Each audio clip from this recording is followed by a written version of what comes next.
자, 하나님의 말씀을 함께 나누시겠습니다. 오늘은 복음서 강의 48번째 시간입니다. 산상수훈 13번째 시간으로 맹세하지 말라. 뭐 사실 우리가 맹세 잘 안 하잖아요. 그죠? 맹세 잘 안 합니다. 그런데 이 말이 그냥 여기서 단지 그저 맹세하지 말라 라는 말로만 쓰인 것이냐, 지나치게 강경하게 너는 네 주장을 인정받으려고 애쓰지 말아야 된다 라는 말로 들릴 것이냐 라는 부분에서 우리는 이 두 가지를 동시에 생각해야 되는 것이다 라는 것을 여러분들이 기억하시고 오늘의 말씀을 같이 나누시면 그 범위에 대해서 여러분들이 인정할 수 있게 됩니다. 자, 그런데 맹세를 하는 것이나 아니면 지나치게 강경하게 내 주장을 펼치는 것이나 그 의도가 분명히 있다라는 것입니다. 성경 안에서 이런 것들을 보고 과연 이것이 무엇으로부터 시작된 일이고 그 다음에 어떻게 해야 고쳐낼 수 있는지, 그리고 고쳐내는 게 옳은 건지 아니면 우리의 주장을 남들에게 늘 관철시키는 게 옳은 것인지에 대해서 우리가 한번 말씀을 통해서 나눠보려고 하는 것입니다. 원래 바리새인들은 유대인들 중에 이스라엘 백성들, 유대인들 중에 여러 개 파가 사실은 나눠져 있습니다. 여러 파가 나눠져 있는데 그 중에 제사장 그룹이 있습니다. 레위 지파의 제사장 그룹이 있고 그 중에서 선택받은 몇 명이 대제사장으로 이렇게 서 있는데 종교 지도자들입니다. 아시죠? 네, 종교 지도자들이고 하나님께 예배하는 것들을 주관하는 사람들이니까 이제 제사장 그룹들은 다들 아시죠? 네, 제사장이 하는 일은 뭐냐면요. 제사장이 하는 일은 하나님과 사람 사이에서 제사를 드리면서 그 사이에서 중보하고 화평하게 하는 일을 합니다. 그래서 중보하고 화평하게 하는 일, 오늘 기도할 때도 여러분이 들으셨지만 예수님 이름으로 기도합니다 라는 말은 예수님이 우리의 대제사장입니다 라는 뜻이 됩니다. 그래서 예수님 이름으로 가면 하나님이 그래, 그럼 그 예배는 또는 그 기도는 당연히 받아야지 라는 화평을 선포하는 것이다 라는 의미로 쓰이는 말이죠. 대제사장 그룹이 있습니다. 그 다음에 사두개인 그룹이 있습니다. 사두개인. 숫자는 적은데요. 숫자는 적은데 이 사두개인들은요, 일종의 그런 겁니다. 문서를 정리하고 이렇게 그 책들을 다 이게 관리하는 그런 쪽인데, 그럼 굉장히 똑똑한 지식인들이겠죠. 그죠? 굉장히 똑똑한 지식인들이라 일반 사람들하고 섞이기가 어려워서 그 사람들의 주장은 학자들처럼 대단히 강했었습니다. 이 사람들은 부활을 인정하지도 않고 성령을 잘 인정하지 않는 그런 그룹의 사람들입니다. 또 있습니다. 율법학자들 이렇게 있고 그 다음에 바리새인들 이렇게 있습니다. 바리새인들은 이제 굉장히 많은 폭넓게 자리하고 있는 유대인의 그룹들인데요. 이 바리새인들은 율법을 정해놓고, 그러니까 모세의 율법과 그 하나님이 그 모세 율법이란 말은 십계명과 하나님이 그 시내산에서부터 준 그 계명과 규례들이 있어요. 그것들 말고 그 다음에 나름대로 얘네들을 이 율법들을 응용해가지고 만든 여러 가지 율법들이 있습니다. 그러니까 예를 들어 안식일을 기억하여 거룩하게 지키라 이렇게 얘기하면 몇 발짝 이상 움직이지도 말고 몇 그램 이상은 무거운 걸 들지도 말고 이런 막 규칙들을 막 이렇게 정해놓은 거예요. 네, 그런 규칙들을 다 정해놓고 또 그것들을 아주 성실하게 지키는 그룹의 사람들인데, 바리새인들은 많은 재산이 있는 건 아니지만 굉장히 많은 숫자가 있었기 때문에 아주 그 강경한 유대인들 중에 아주 중요한 그룹으로 이렇게 차지하고 있었던 사람들입니다. 자, 왜 이런 얘기를 하느냐? 바리새인들이요, 이스라엘 백성들 사이에 맹세에 대한 세부적인 규칙들까지 사실은 이제 다 정해놓았습니다. 다 정해놓았는데 그들은 이게 자기들의 규정에서 맹세에 대한 규정을 정하기를 뭐라고 얘기했냐면, 하나님의 이름으로 한 맹세들은 반드시 지켜야 된다. 그럼 맞는 말이죠, 당연히. 네, 맞는 말입니다. 하나님의 이름으로 한 맹세는 반드시 지켜야 된다. 그런데 하나님의 이름으로 한 맹세가 아니면 지키지 않아도 된다. 이렇게 규정을 해놓았단 말입니다. 그건 무효한 거다라고 얘기한 거죠. 그런데 예수님은 이들의 맹세에 대한 규칙을 원점에서부터 다시 점검하려고 하는 것입니다. 다시 점검하는데 그냥 예수님은 아무런 맹세도 하지 말아야 된다라고 지금 얘기를 하고 있는 거예요. 성경에서는 그렇게 얘기하고 있습니다. 근데 만약에 그것이 누구의 이름으로 맹세를 한 것이든 만약에 맹세를 네가 했다면 그 맹세는 지켜야 되는 것이다라고 얘기하는 거죠. 우리가 상식적으로 생각해도 그렇지 않습니까? 그렇죠? 맹세를 했으면 당연히 지켜야 되는 거죠. 그런데 그 의미를 다시 보자면 이렇습니다. 맹세는 약속은 약속인데 굉장히 강한 약속이죠. 반드시 지키겠다는 약속이죠. 예를 들어 7시에 만나 그러면 7시 20분에 나가가지고 조금 늦었어 라고 얘기해도 괜찮겠지만 만약에 맹세를 했죠. 내가 절대로 7시까지 꼭 나갈게. 난 이거 맹세한다 라고 얘기하면 7시 1분에 나와도 그 맹세를 지키지 않은 것입니다. 대충 의미를 아시겠죠? 네, 그런 거죠. 그런데 맹세는 약속인데 그 약속은 그러면 하나님 앞에서 이루어진 일종의 구두 계약이라는 점에서 너희들은 가볍게 그렇게 맹세하는 게 안 된다고 얘기하고 있는 것이라 그 말입니다. 그런데 사람들이 약속을 해놓고도 그 약속을 만약에 지키지 않았다. 그러면 그것은 사람을 속이는 일이잖아요. 네, 속이는 일이고 하나님이 듣고 계시는데 약속을 해놓고 그 약속을 지키지 않았다는 것은 보신 하나님을 가치없게 하는 일이어서 하나님의 이름을 망령되이 하는 일이다. 예수님은 그렇게 설명하고 있는 것입니다. 그리고 속이는 것은 하나님이 속이게 하는 건 아니잖아요. 하나님이냐 아니냐는 부분에서 속이는 것은 모두 다 죄의 본성에 따르는 사람의 악한 마음으로부터 시작되는 것이므로 모든 사람은 죄의 악한 마음을 따라서 속이는 일을 하지 말고 그가 하나님이 그 약속에서 벗어나지 않는 신실하심을 가진 것처럼 그가 하나님의 사람이면 그가 한 맹세들을 하나님의 신실하심을 닮아 지켜야 된다라고 얘기하고 있는 것입니다. 예수님의 뜻은 그렇습니다. 자, 그래서 예수님은 도무지 맹세를 하지 말라고 얘기하고 있습니다. 자, 이 말씀은 어떤 맹세든 전혀 하지 말라고 얘기하는 것입니다. 맹세를 하면 지켜야 되니까 너희들이 지킬 능력이 있냐? 라고 지금 얘기하는 거죠. 지킬 능력이 있냐? 너 스스로를 너무 높게 평가하는 거 아니냐라는 거예요. 그러니까 맹세하지 말라고 얘기하는 것입니다. 자, 그런데 어떤 맹세들을 하지 말라는 것이고 반대로 성도는 다른 사람에게요. 그러면 맹세의 요구를 해서도 안 된다는 것입니다. 너 그러면 나한테 맹세라고 얘기해 놓고요. 뭐라고 얘기를 하는 거냐면 너 예수 믿는 사람이 맹세 이거 안 지키면 안 된다. 그날까지 꼭 그 돈 갚아야 돼. 응? 라고 얘기를 해놓고 맹세라고 얘기하면 그 사람이요. 어려운 입장에서 돈을 빌려 쓸 수도 있죠. 그쵸? 근데 반드시 갚으려고 애를 쓸 거 아닙니까? 그쵸? 내가 꼭 갚을게. 라는 정도로, 물론 돈 거래를 막 하는 게 그렇게 바람직한 일은 아닙니다. 근데 내가 꼭 갚을게. 라고 얘기하면 그 사람이 어려운 중에 부탁을 했던 거잖아요. 그죠? 최선을 다해서 갚으려고 노력할 것입니다. 그런데요, 갚을 능력이 있는 사람이 뭐하러 돈을 빌리겠어요? 그렇지 않습니까? 갚을 능력이 있는데 뭐하러 돈을 빌리겠어요? 그건 말도 안 되는 거죠. 그러니까 상대방에게 맹세하는 것은 그 사람의 마음에 너무 큰 부담을 지우는 일이고 그 사람에게 죄를 짓게 한다는 말입니다. 그럼 어쩔 수 없이 돈이 필요하면 맹세를 할 수밖에 없고 갚으려고 길을 썼는데도 그 약속을 지킬 능력이 없으면 그럼 하나님 앞에서 죄를 짓게 하는 일이에요. 그럼 내가 내 입으로 그 사람을 죄 짓게 하는 일을 했으니까 그럼 나도 바르게 행동한 게 아니다 라는 말을 지금 하고 있는 것입니다. 죄인인 누구도 그가 한 약속을 반드시 지켜낼 만한 실력이 있는 것이 아닙니다. 그런데 맹세를 한다는 말이 무슨 말이냐? 이제 이 말부터 알아볼 필요가 있어요. 왜 맹세하죠?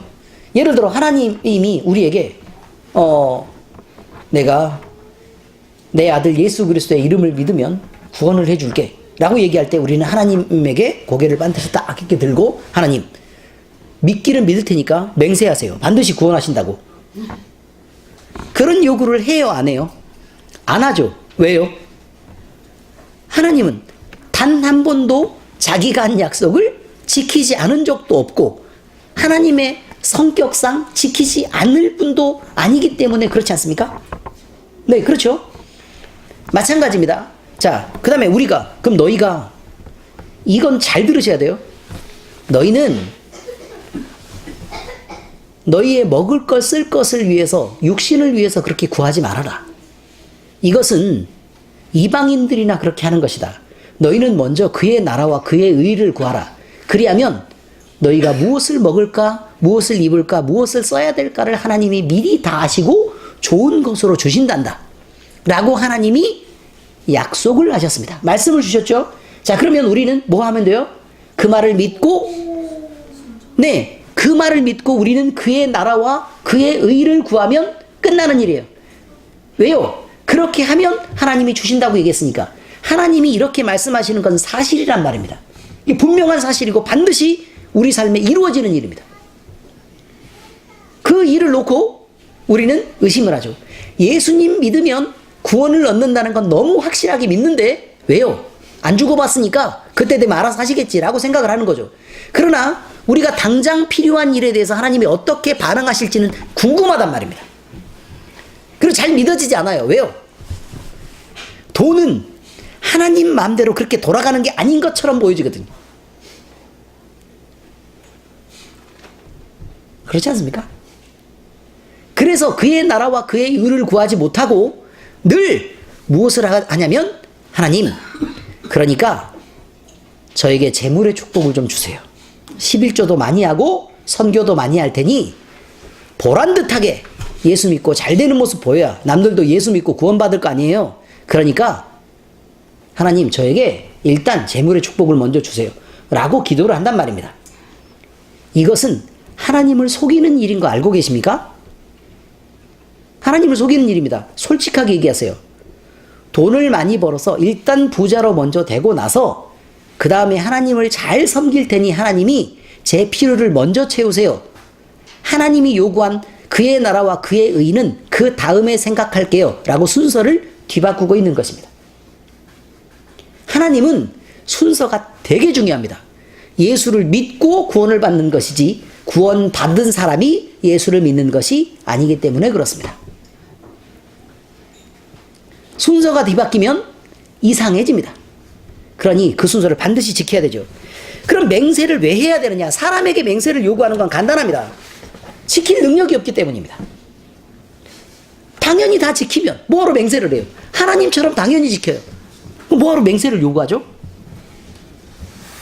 그럼 맹세는 왜 합니까? 말이 안 되죠. 그렇죠? 맹세하는 이유는 간단해요. 뭐 때문에 그렇다고요? 이 사람이 안 지킬 가능성이 대단히 많아서 그러는 거예요. 안 지킬 가능성이 대단히 많아서. 아시겠죠? 그런 증거입니다. 그것을 서로 인정하는 것입니다. 사람이 완벽하다고 얘기하지만 그렇지 않다라고 인정하고 있는 거예요. 서로 의심하고 의심받는 그런 관계 속에서 맹세를 선호하거나 또는 남발하는 행위는 하나님 앞에서 옳지 않다고 얘기하는 것입니다. 이렇게 맹세를 금하는 예수님의 말씀은 맹세 없이도 서로를 신뢰하도록 여러분은 하나님의 이름으로 성실한 삶, 그 다음에 여러분이 말한 것을 아무리 가벼운 것이라도 힘써 지키는 삶을 살아야 한다고 얘기하는 것입니다. 맹세하는 대부분의 사람은 속이려고 하는 것입니다. 자, 둘째입니다. 예수님은 도무지 맹세하지 말라고 말씀하신 이유에 대해서 얘기했습니다. 둘째, 하늘로도 말고 땅으로도 말고 예루살렘으로도 말고 내 머리로도 말아야 된다. 아주 간단하게 얘기할게요. 하늘은요, 하나님의 보좌입니다. 그렇죠?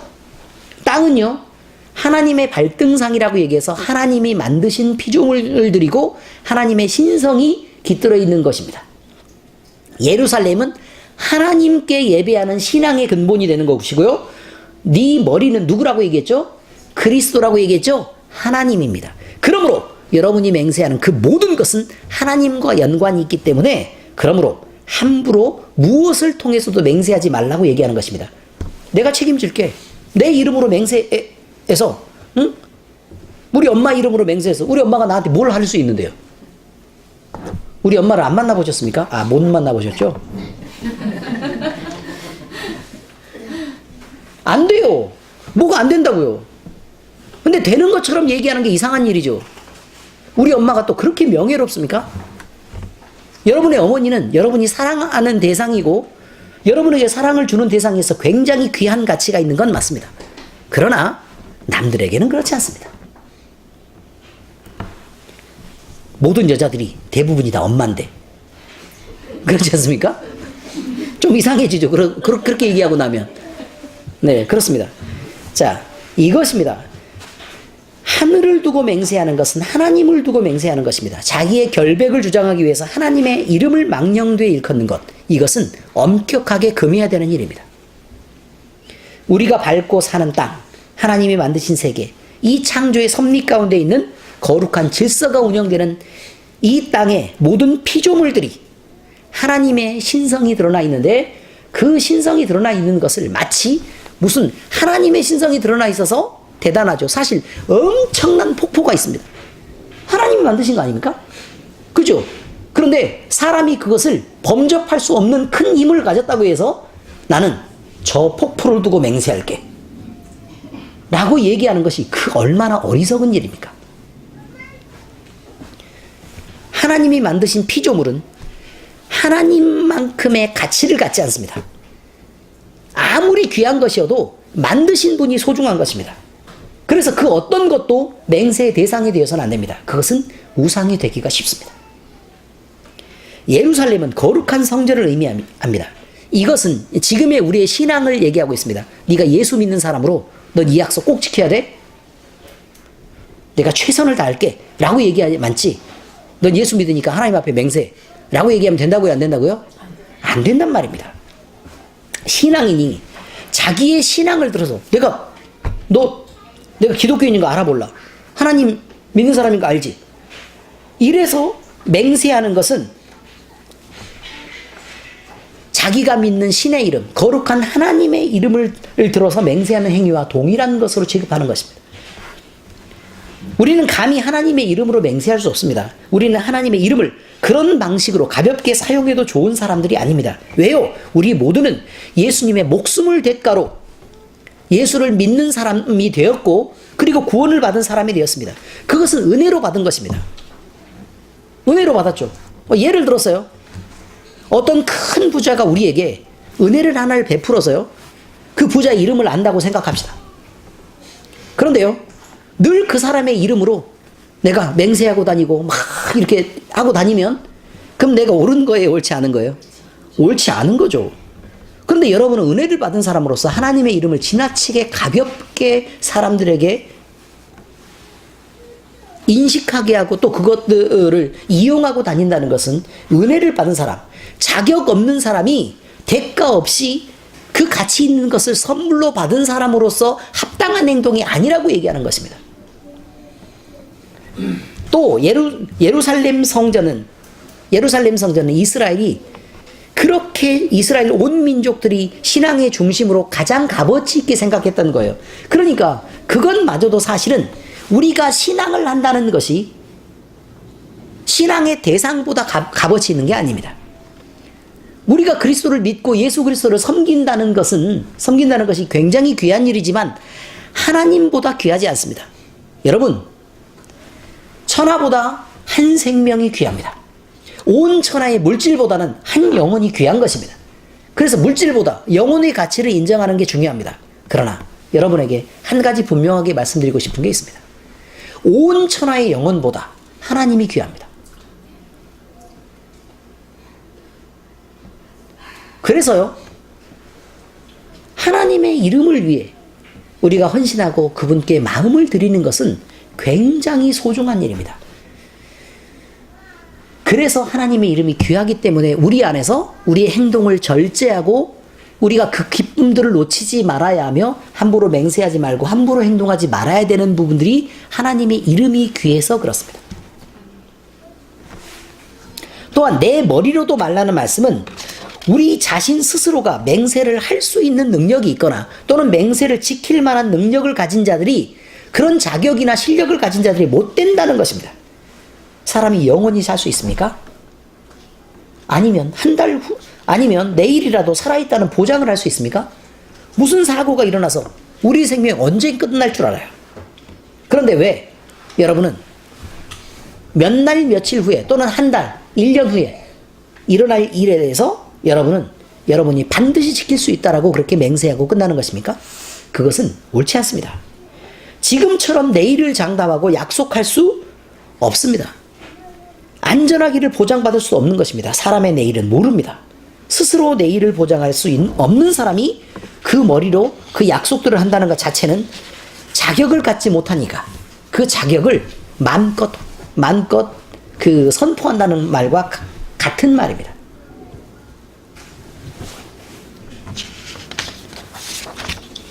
그러므로 맹세하는 것은 첫째, 하나님의 이름을 망령되이 일컫는 것이기 때문에 하지 말라는 것입니다. 둘째, 맹세의 대상이 아닌 일을 들어서 맹세하는 것은 죄이기 때문에 하지 말라는 것이고, 은혜를 가치 없게 하는 일이기 때문에 하지 말라는 것이며, 맹세할 자격도 없고 맹세를 지킬 능력도 없는 자가 맹세하게 하는 것이니까 하지 말라는 것입니다. 예수님은 이것들을 엄하게 금하고, 이런 것들은 모두 죄에서부터 오는 것이기 때문에 그러므로 악이 된다라고 얘기하고 있는 것입니다. 자, 그러면 이것들을 통해서 예수님은 우리에게 무슨 얘기를 하고 싶으시기에 이렇게 맹세하지 말라는 말을 자꾸 했을까? 이게 전부인가라는 거예요. 단지 맹세만을 위해서 예수님은 이렇게 얘기하고 있는 것이냐? 그렇지 않습니다. 첫 번째, 죄와 싸우기 위해 우리는 죄로 가는 길을 멈추고 단호하게 결단해야 된다고 예수님이 주장하는 것입니다. 다시 말씀드릴게요. 죄와는 싸워야 되는 것입니다. 그래서 우리는 죄로 가는 길을 멈춰야 합니다. 그리고 단호하게 결단해야 합니다. 그것을 위해서 이 말씀을 하고 있는 것입니다. 죄의 모습은 이미 구원받은 자에게는 그 모두 사라졌을 것이냐? 그렇지 않습니다. 아직도 그 습관이 남아 있습니다. 그래서 불편하죠. 그러므로 우리는 죄가 우리를 삼켜버리고 우리를 주장하지 못하도록 늘 결단해야 합니다. 그리고 그 죄의 소욕을 이겨내려고 노력해야 합니다. 자기 자신을 방치해서는 안 됩니다. 우리는 죄보다 의를, 불의보다 진리를 따르는 것을, 악보다 선을 찾으며 불신앙으로 가는 것을 대적하는 신앙과 순종의 길을 택하는 결단을 수시로 내려야 된다는 의미입니다. 매 순간순간 이 결단이 없는 사람은 신앙의 승리자로 설 수가 없는 것입니다. 요셉을 예로 들어볼까요? 시위대장 보디발의 아내가 요셉을 유혹합니다. 그때요, 그녀의 청을 피하면 자기 자신에게 분명히 해가 있을 것을 모르지 않았습니다. 그런데도 불구하고 단호하게 그의 청을 뿌리치고 자리를 피하는 결단을 했습니다. 그 결과 어떻게 됐죠? 그가 옥에 갇혔습니다. 하나님이 그대로 버려두셨습니까? 아니죠. 하나님은 그를 들어서 애굽의 총리로 세우셨습니다. 이런 것입니다. 예수님도 마찬가지입니다. 십자가의 죽음을 앞두고 고통 중에 기도하고 계셨습니다. 육체의 소욕은 그 고난에서 벗어나기를 원했지만 예수님은 하나님의 뜻을 따라 십자가를 지시기로 결단하셨습니다. 결국 그 결단의 결과가 뭐죠? 십자가에 매달려서 죽었습니다. 그런데 하나님이 그대로 버려두셨나요? 아니죠. 하나님은 그를 살려내셨고 그를 믿는 모든 자를 구원받게 하셨으며 구원받은 모든 성도들의 주가 되게 하셨고 만물을 그의 발 아래 복종하게 하셨고 그를 들어 하나님의 권능의 보좌 우편에 앉으시고 온 세계를 그가 다스리게 하셨습니다. 우리의 결단은 다시 말씀드리면 죄와 싸우기 위해 죄로 가는 길을 멈추게 하고 하나님에게 나아가는 방향을 선택하게 하는 결단이라는 것입니다. 근데 우리가 결단함으로 피해가 있을 수 있습니다. 그렇습니다. 그런데 하나님은 그대로 우리를 버려두시느냐? 절대로 그렇지 않습니다. 반드시 우리를 다시 세우고 하나님 앞에서 우리가 꿈꿀 수 없었던 상상이 안 되는 귀중한 직분으로 다시 회복시키신다라는 것을 여러분이 기억하셔야 합니다. 에베소서 말씀을 읽어보면 그렇게 되어 있습니다. 그의 능력이 그리스도 안에서 역사하사 죽은 자들 가운데서 다시 살리시고 하늘에서 자기의 오른편에 앉히사 모든 통치와 권세와 능력과 주권과 이 세상뿐 아니라 오는 세상에 일컫는 모든 이름 위에 뛰어나게 하시고 만물을 그의 발 아래 복종하게 하시고 그를 만물 위에 교회의 머리로 삼으셨느니라. 교회는 그의 몸이니 만물 안에서 만물을 충만하게 하시는 이의 충만함이니라. 이렇게 되어 있죠. 자, 그런데 왜 그렇게 됐다고요? 죽은 자들 가운데서 다시 살리셨다라고 얘기했죠. 왜요? 하나님의 뜻을 순종해서 죽었으니까요. 안 죽으면 어떻게 살리죠? 못 살리죠. 죽어야 살리죠. 그런 뜻입니다. 자, 두 번째 영적인 의미 이렇습니다. 맹세는 아쉽게도 자기 자신을 방어하기 위한 죄의 습성입니다. 일종의 방어 기제죠. 방어 기제 잘 생각해 보시면 압니다. 맹세를 하는 사람들 늘 자신을 믿어달라고 애원을 하고 있는 것입니다. 나 맹세할게 라고 얘기하는 게 무슨 말이죠? 나 좀 믿어줘 라고 얘기하는 거죠. 왜요? 안 믿어주니까요. 안 믿어줘서 그런 거예요. 잘 믿어주는데, 잘 믿어주고 있는데 내가 맹세할게 라고 얘기할 필요 있어요? 없는 거예요. 그런데도 상대방은 이것을 믿어주지 않고 계속 의심을 합니다. 그러니까 맹세하는 방법을 써서라도 믿어달라고 간청하고 있는 비굴함을 나타내고 있는 것입니다. 왜요? 자기가 그 입장을 관철하는 게 가장 중요한 거거든요. 사람은 그런데 이미 맹세를 해도 지킬 실력이 없음을 증명한 후입니다. 가장 완벽한 사람이 누구죠? 사람 아니죠. 하나님이 어떻게 사람이라고 얘기하는 아담이에요. 아담. 사람으로서 순수한 사람으로서 가장 완벽한 사람은 아담입니다. 창조 이래로 가장 지혜롭고 완벽한 남자는 아담이었습니다. 그의 지혜는 만물을 꿰뚫고 있었고 이성이 죄로 가려지거나 왜곡된 상태가 아니었기 때문에 만물을 통찰하는 그의 능력은 지금의 사람들이 상상할 수 있는 그런 경지를 이미 넘어선 거의 사람이 생각할 때 신에 가까운 경지에 이르러 있었습니다. 사실입니다. 그리고 그는 하나님과의 소통이 자유로웠고 누구보다 하나님을 잘 이해할 수 있었고 그 깊이에서 지금의 사람들과 비교할 수가 없는 경지에 이르르고 있었습니다. 그리고 하나님으로부터 날마다 지혜가 공급되고 날마다 넘쳐나는 은혜 속에 살고 있었기 때문에 그의 지혜를 우리는 따라잡을 수가 없었던 것입니다. 그런데 그런 그가 하나님과의 단 한 개의 약속을 지키지 못해서 온 인류를 죄에 빠뜨리고 자기 자신과 그의 아내마저 죽음으로 몰고 가는 그런 실수를 범하고 맙니다. 이것은 선악과를 먹은 일입니다. 하나님이 주신 명령은 하나뿐이었습니다. 하나님이 하나님이신 걸 기억하고 그것을 위해 너는 선과 악을 알게 하는 그 나무의 열매를 먹지 말아라. 하나님이 주신 단 하나의 명령을 아담은 지키지 못했습니다.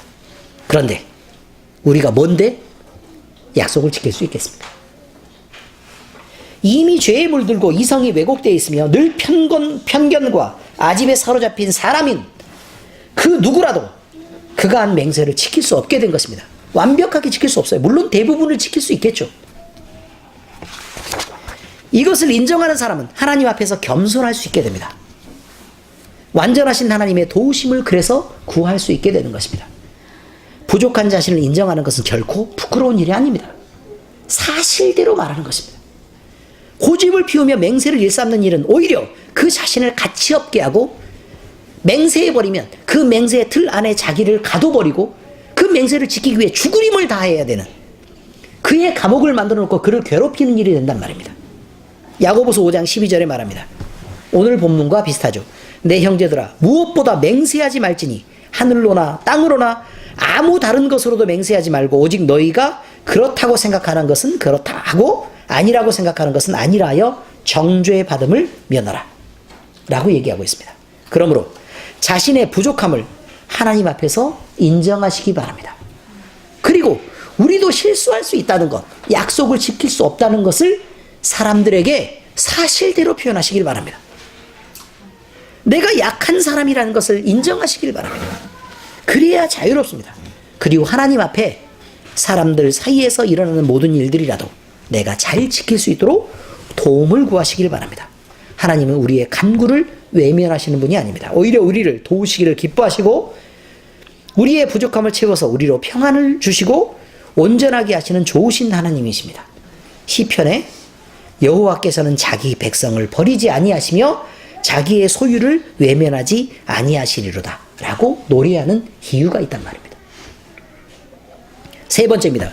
성도는 말을 절제함으로 하나님의 권위와 영광을 드러낼 수 있습니다.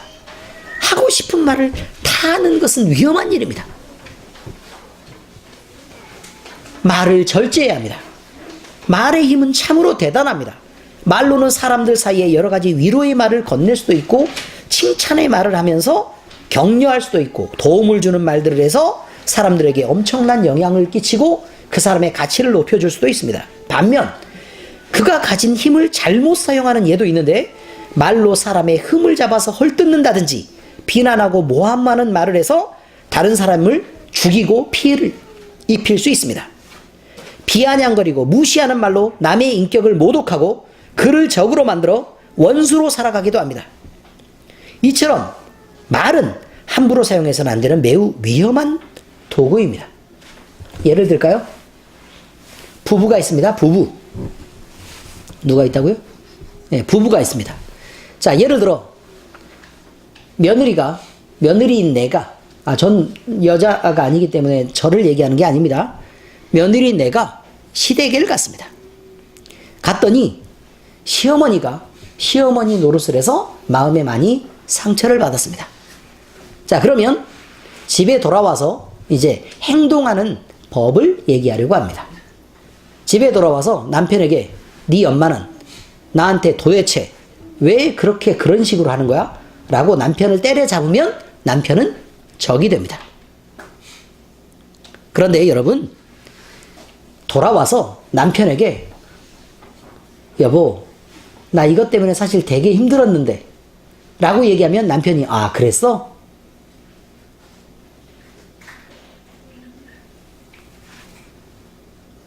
걱정하지 마. 내가 당신 편이 돼줄게. 라고 얘기를 해주면 같은 편이 됩니다. 여러분, 남편을 적으로 삼아서 유익한 일이 있습니까? 같은 편이 되셔야 합니다. 하나가 돼야 합니다. 그게 중요합니다. 또 친정에 갔습니다. 그랬더니 남편이 돌아와서 야, 장모님 도대체 왜 그래? 라고 자꾸 지적을 하면 내 마음이 불편해요, 안 불편해요? 불편하죠. 그런데 가만히 있어도 내 눈에 보여요, 안 보여요? 우리 엄마가 내 남편에게 심하게 하는 게 보입니다. 그래서 와서 미리 승질도 못 내고 막 집안 일들을 이렇게 하면서 눈치 이렇게 보면서 잘하려고 애를 써요, 안 써요? 쓰죠. 착하신 분들이군요. 우리 교회는 다들 착해요, 이렇게. 자, 그리고 나서 남편에게 혹시나 상처를 받았을지도 모르는 남편에게 그렇게 얘기하죠. 오늘 뭐 먹고 싶은 거 있어? 당신 고생이 되게 많았어. 엄마가 조금 심하긴 했지. 라고 얘기해요, 안 해요? 하죠. 같은 편이 되셔야 된다고요. 부부는 한 사람으로 묶어놓은 것입니다. 부부는 어떻게 묶어놓은 거라고요? 한 사람으로 묶어놓은 것입니다. 자꾸 싸우고 덤비고 가르는 일을 멈추셔야 합니다. 그것이 지혜입니다. 말은 이렇게 아껴야 하는 것입니다. 시비를 거는 거 옳은 게 아닙니다. 그렇다고 내 입장이 높아지느냐? 아니요. 싸워서 깎이고 맙니다. 죽어라고 스트레스를 받고 집에 왔더니 남편이 나를 적으로 삼고 나를 깔아뭉개는 일을 여러분 스스로가 만들고 있는 것입니다.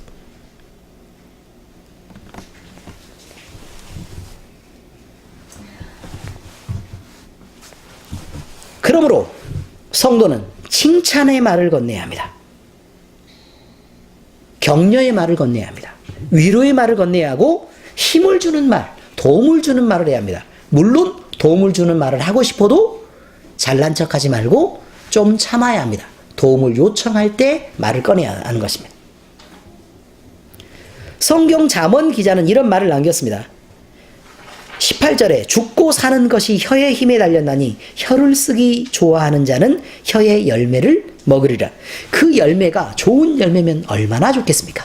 그러나 사람은 늘 실수를 하게 돼 있고 이 말이 영 긍정적인 말로 들리지 않고 부정적인 말로 들리는 것은 우리가 말로 실수할 수 있는 게 굉장히 많다는 뜻입니다. 또 잠언 21장에 입과 혀를 지키는 자는 자기의 영혼을 환난에서 보전하느니라 이렇게 돼 있어요. 그 입과 혀를 지키지 않으면 그 영혼이 어떻게 빠진다고요? 환란에 빠진다 그 말입니다.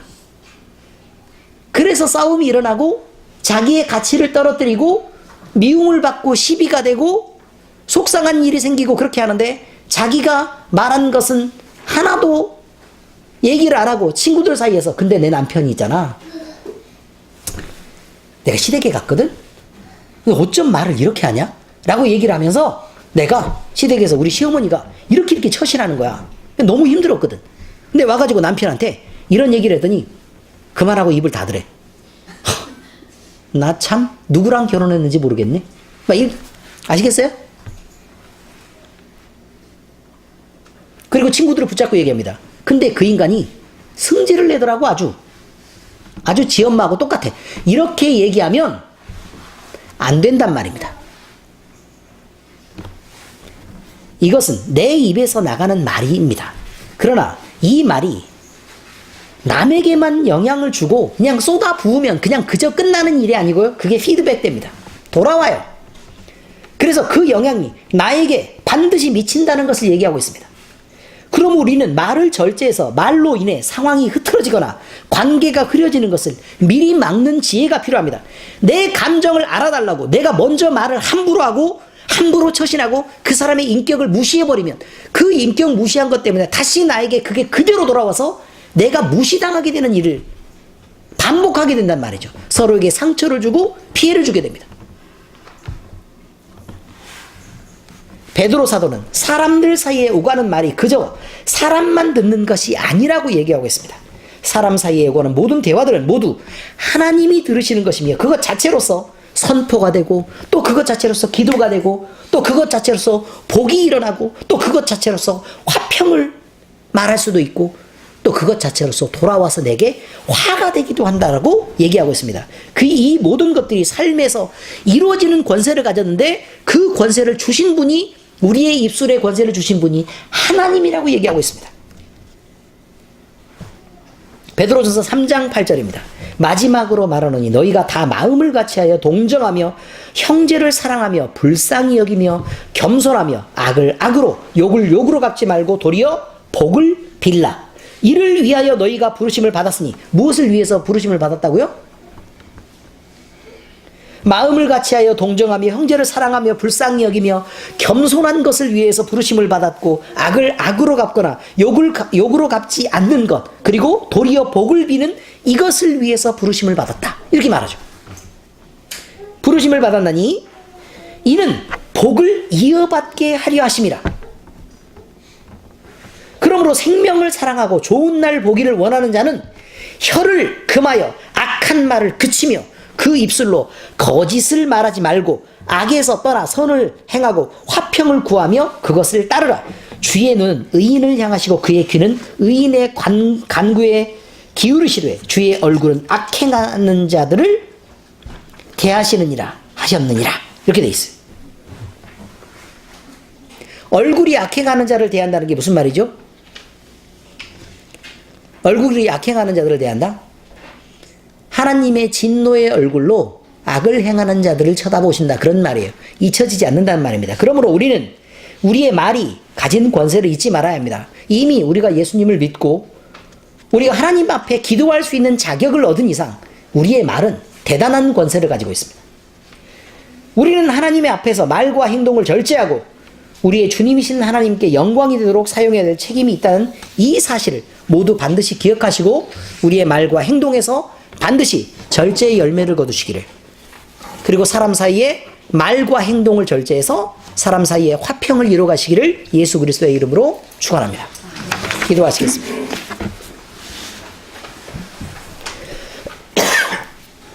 하나님 아버지, 우리로 말씀을 듣고 깨닫는 은혜를 주시니 감사드립니다. 우리는 늘 어리석어 하나님의 이름의 영광을 잘 지키지도 못하고 오히려 마음을 허망한 데 두어 마음으로 내 편을 들고 오히려 하나님을 곤란하게 하는 일이 허다한 자들입니다. 우리를 용서하시옵소서. 오늘 들은 말씀대로 함부로 맹세하거나 함부로 말하지 않게 하시고 스스로 겸손한 데 처하며 많은 사람들과 하나님 앞에서 신뢰를 주는 자들로 살아가게 하시옵소서. 말을 아끼고 행동을 절제하여 하나님께 영광되는 삶을 살게 하시옵소서. 우리를 사랑하시고 구원하신 우리 주님 예수 그리스도의 이름으로 기도드립니다. 아멘.